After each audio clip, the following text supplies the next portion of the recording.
What's up, YouTube? Reverend Bob here. So, this video is kind of a special video for me. I'll tell you why. Short story. So, back in the 80s, I was stationed overseas in Germany. And I was young and I was single. It was a wonderful and great time in my life. Outside of being in the military. I really didn't have big responsibilities, you know, it's just me. I only earned a little bit of money every month. But the great thing is you always had 3 squares in the rack, right? So, I saved up for a few months, and I had bought a CARVER amplifier. Power amp, 2 big B&W speakers.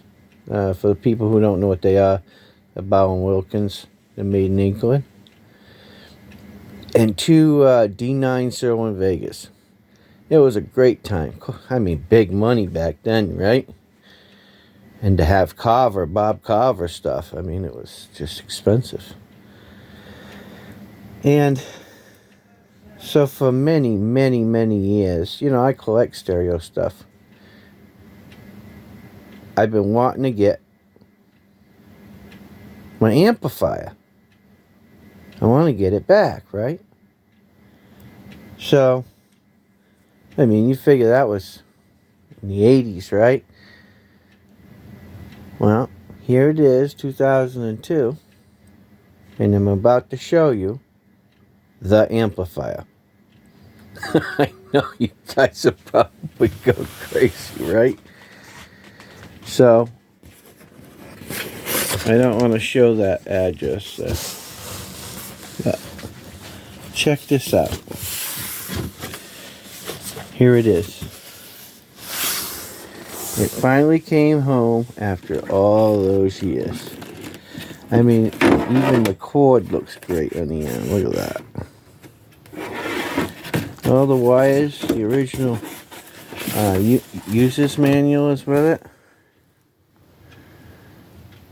I mean, unbelievable.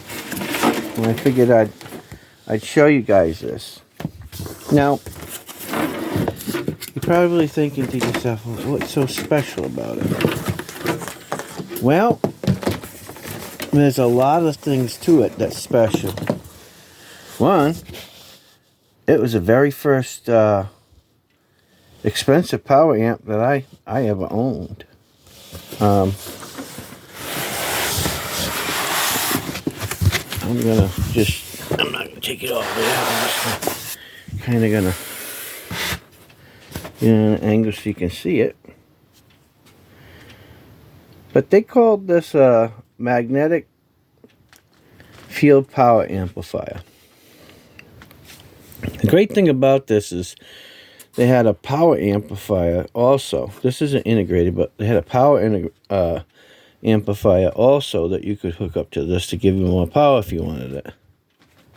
Now, it has asymmetrical charge-coupled FM detector, which is a special only that Carver did back in the day. So it was, you know, cutting technology. I mean, still today, some people don't know what that is. Man, it still looks good, don't it? And it has your speakers A, B, or A and B. Bass, mid-range, treble. Which you don't see a lot of things with the mid-range anymore. You know? It has your tape selection. 1 to 2 or 2 to 1. Monitor.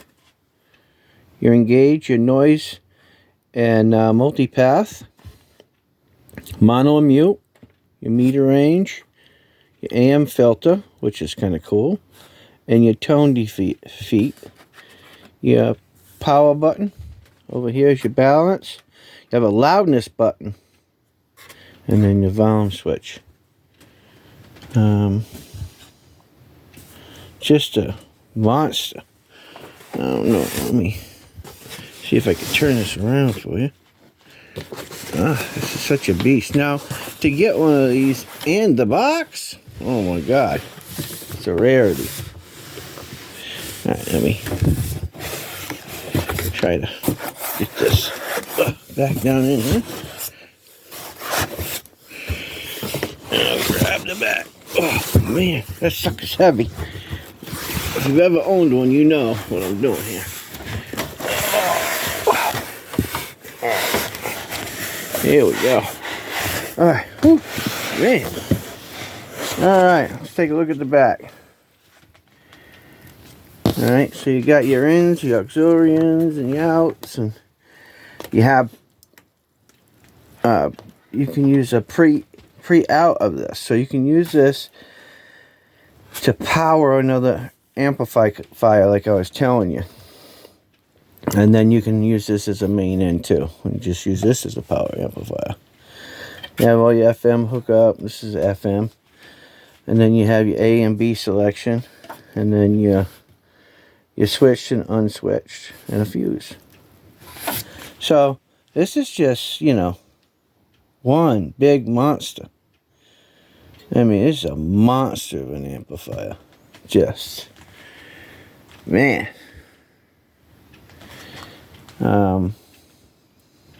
Not exactly sure. I can't remember how many watts this was. I think it was like 135 watts per channel or something. It was just a monster, you know, back in the day. But yeah, something else, you know. So let me put this back in here. Put this back here. Swing it back around. But this thing is in impeccable shape. And when I had it,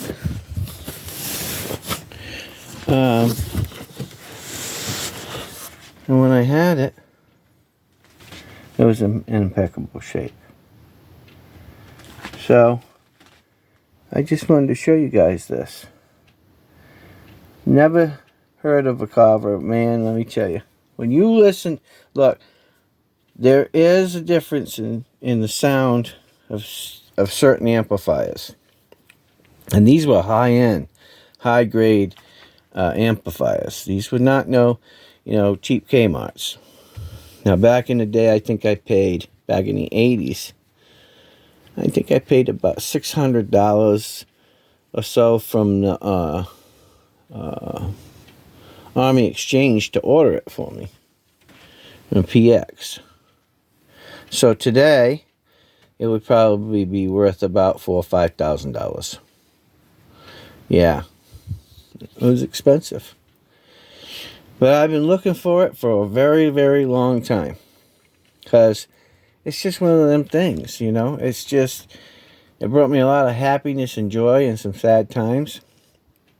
And the reason why I sold it is my mother was having some difficulties at home. And she was fearing for herself, saying that Dad was after her, and you know, he was being mean and brutal, and she needed me to come home. And you know, being the right son, I sold my stereo system. I sold my D9 speakers, sold my irreplaceable handcrafted Bowers and Wilkins tower speakers that I had. I sold this amplifier and another power amplifier. You know, today, that stuff probably be worth right around $25,000. You know, the handcrafted Bowers and Wilkins, it was only, I think, at the time, there was like 25 pair made, I think. Something like that of what I got. I can't remember the model to be totally honest with you, but yeah, just, you know, but I was young, and it was, you know, I had to sell it to get the money to fly back home and to deal with whatever Mom needed. And then just come to find out, you know, my mom was just playing games, you know. Didn't figure that out until later on in life, right? But I guess my reward for doing the good deed, whatever that deed was, right? I got it back. So here it is. My Carver. Good to be home. Nice to see her again. So, hope you all like this little short video. Like, share, subscribe. Take care. And yes, guys, if you can find one that works right and in great shape, it has the original box and everything, you'll enjoy it. It's a great amplifier. You've never heard FM like you have through one of these. That's a fact. Okay, guys, take care. God bless. This is Pastor Bob, and I'm out of here. See ya.